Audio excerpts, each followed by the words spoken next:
All right, the Aggies of Texas A&M officially taking the field today. So many questions abound after last year's disappointing 5-7. And remember, this was a team that everyone thought could maybe crash the playoff, could challenge Alabama in the SEC West, maybe find their way to Atlanta for the SEC championship game, but they fell flat. Inconsistencies abound.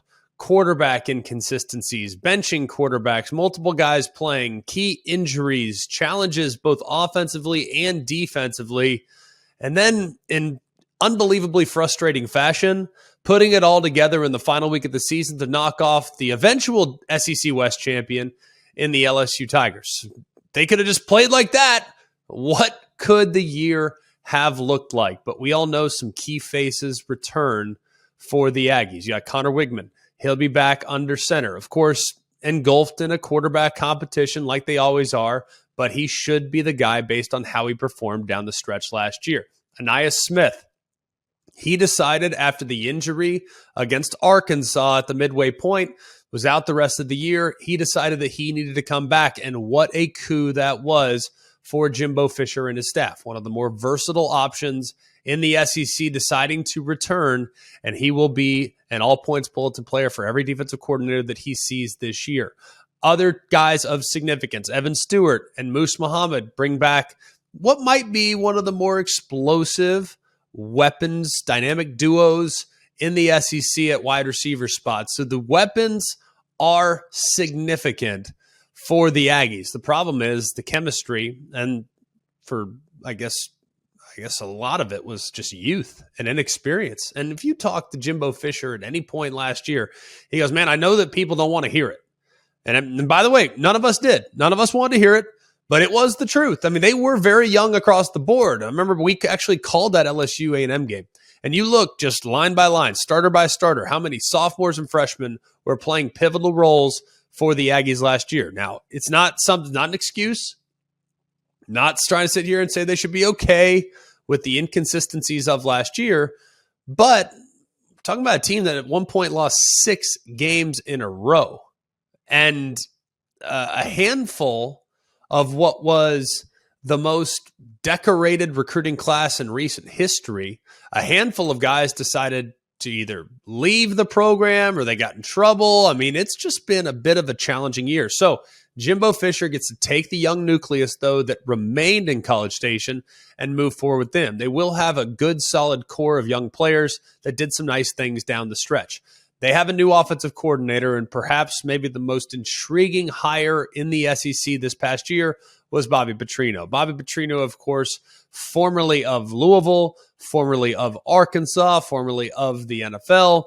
He was at UNLV, but decided to head to College Station, where he will ultimately call the plays for this offense. Now, what does this mean?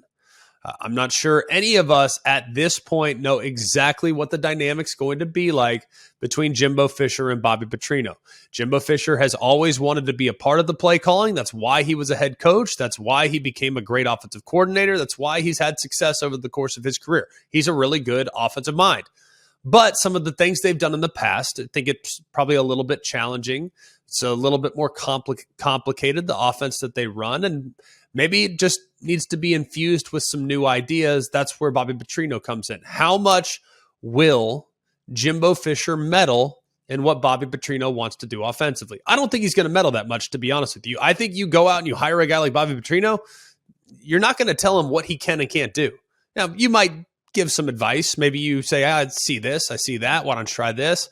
Sure, you might make some suggestions, but are you ultimately going to bring a guy in that has that many skins on the wall to call plays and then not let him do his job? I have a hard time envisioning that. So what will Bobby Petrino do here in spring number 1 there in College Station? They also went out and they got a couple of key pieces. Tony Grimes from North Carolina, a former 5-star recruit who played the last 3 seasons with the Tar Heels. He's going to be out there at corner.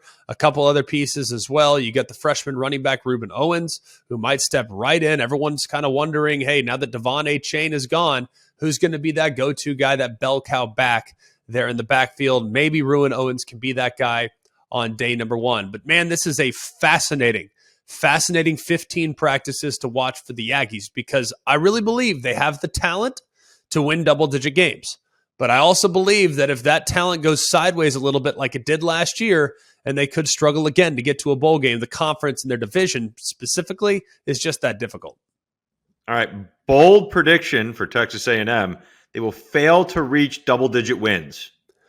I'm not going to say that's bold. I think that that's probably about right. I think 8-4, 9-3 would be a little bit more. I'd feel a little better about predicting that outcome. You look at the games, the matchups.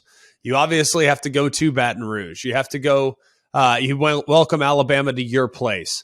You have a non-conference game in Miami. You're at Tennessee. I mean, they just have a very difficult schedule. You're at. You're just, I mean, you just have a tough game. So a tough stretch. So I look at them, Arkansas on a neutral site, always tricky. It's just, there are no, without a doubt, no brainer, slam dunk, that's a guaranteed W for Texas A&M. I mean, there's a handful, of course, naturally, like we know that, but there's also a team that lost at home to Appalachian State last year. I mean, they had some inconsistencies to say the least. So I would say no to double digits. But I would say yes to bowl eligibility. I probably have them at this point of my evaluation. And hey, things could change drastically. If I go out and watch the spring game and Conner Weigman's dialed in, I could see them winning 8 or 9. But to expect double digits with the inconsistencies of last year, based on what we saw last year, that to me is a little bit too aggressive as far as their improvement is concerned in my eyes.